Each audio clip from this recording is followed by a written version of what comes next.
The Perils of Undermining IPOB's Directorate of State, a threat to Nnamdi Kanu's case and the broader Biafra struggle. In the heart of the indigenous people of Biafra, IPOB, movement lies a structure designed for resilience and unity, the Directorate of State, DOS. This decentralized body serves as the operational nerve center, coordinating global communications, intelligence, and enforcement of the IPOB's non-violent push for Biafran self-determination. Established under the leadership of Mazi Nnamdi Kanu, IPOB's founder and leader, the DOS functions like a distributed network, ensuring no single point of failure can dismantle the organization.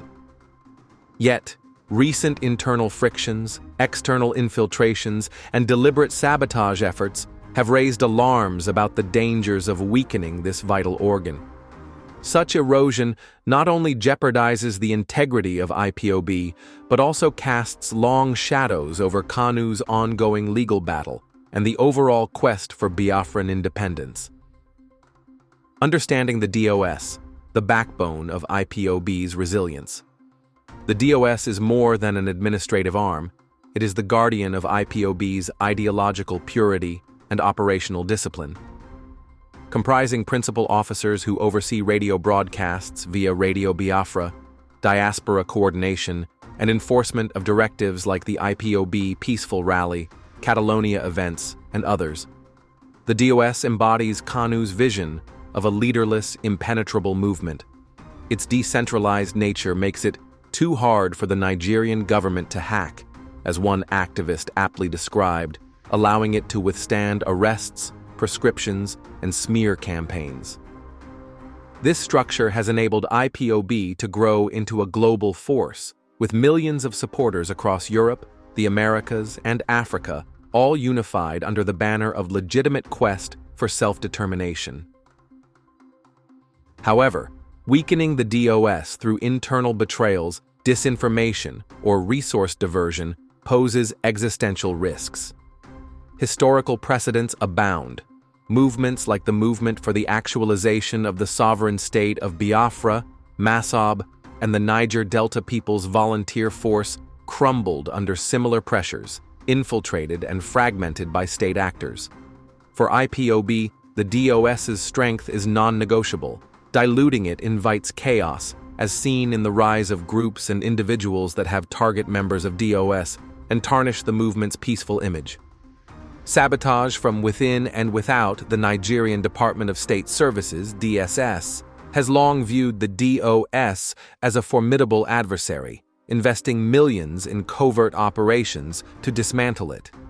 Recent alerts from IPOB insiders highlight a surge in assassination plots targeting DOS members, including the Abia State Coordinator, amid frustrations over failed infiltrations.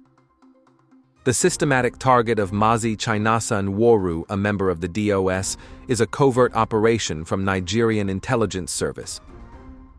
In November 2024, the DOS issued a stark warning about the DSS's IPOB political wing, ploy, a fabricated entity designed to lure members into Nigerian politics and sow doubt about IPOB's commitment to independence. This tactic echoes past failures, such as the recruitment of figures like Simon Ekpa, whose Finland-based faction promoted violence, leading to his arrest and further division.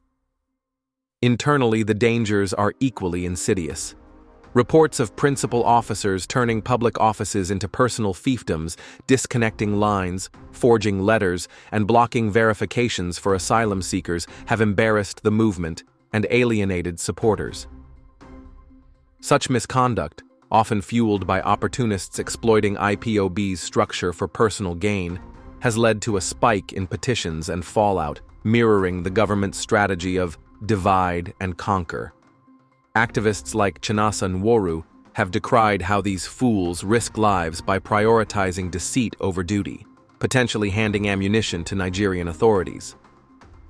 External critics, including some Biafran sympathizers, argue that IPOB's enforcement tactics have already caused economic setbacks in the southeast, displacing families and fostering anarchy. A weakened DOS exacerbates this, as uncoordinated actions could devolve into the very violence IPOB disavows, providing Nigeria with pretexts for crackdowns. Implications for Mazi Nnamdi Kanu's case. Mazi Nnamdi Kanu's detention since his 2021 extraordinary rendition from Kenya remains a flashpoint in international human rights discourse. Charged with treasonable felony, Kanu has maintained that IPOB's activities are protected under free speech and self-determination rights, as recognized by the African Charter on Human and People's Rights. The DOS plays a pivotal role here, issuing statements that reinforce Kanu's narrative of a nonviolent struggle and countering government propaganda. Weakening the DOS could fatally undermine Kanu's defense. Courts in Nigeria, often accused of bias against IPOB, rely on evidence of organizational structure to assess culpability. If internal chaos portrays IPOB as fragmented or violent, echoing ECPA's unauthorized actions, it bolsters the prosecution's claim that Kanu leads a terrorist outfit, despite the group's prescription being ruled unlawful by the ECOWAS court in 2018, a ruling Nigeria has ignored. A disjointed DOS might fail to mobilize global advocacy, such as petitions to the UN or ICC, which have kept Kanu's case in the spotlight. As one observer noted, the absence of a strong DOS risks turning IPOB into a toothless bulldog, leaving Kanu isolated and his release a key demand of the Biafra struggle further out of reach. Moreover, in a September 2025 statement, the DOS reiterated its dismissal of links to ECPA, emphasizing peaceful self-determination amid foreign-backed subjugation.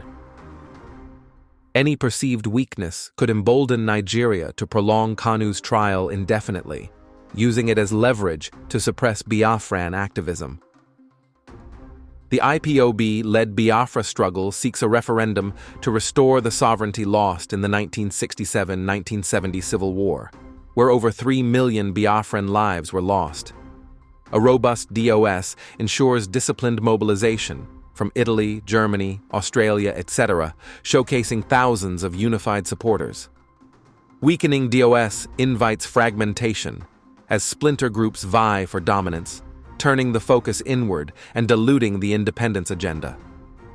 Economically, a destabilized DOS could accelerate the Southeast's decline, with critics already blaming IPOB for lost progress post-genocide. Politically, it plays into Nigeria's hands, justifying militarization and eroding international sympathy.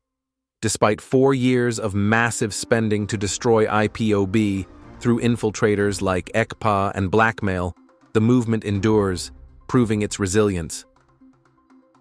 The dangers of weakening the IPOB DOS are clear. It invites infiltration, division, and defeat, with direct fallout for Nnamdi Kanu's freedom and Biafra's aspirations. Stakeholders must prioritize transparency, ethical training, and unity to safeguard this decentralized powerhouse. As the DOS itself urges, Biafrans must remain vigilant and focused, rejecting provocations that could unravel decades of sacrifice. In a struggle defined by endurance, a strong DOS isn't just strategic, it's the lifeline to victory. Family Writers Press International,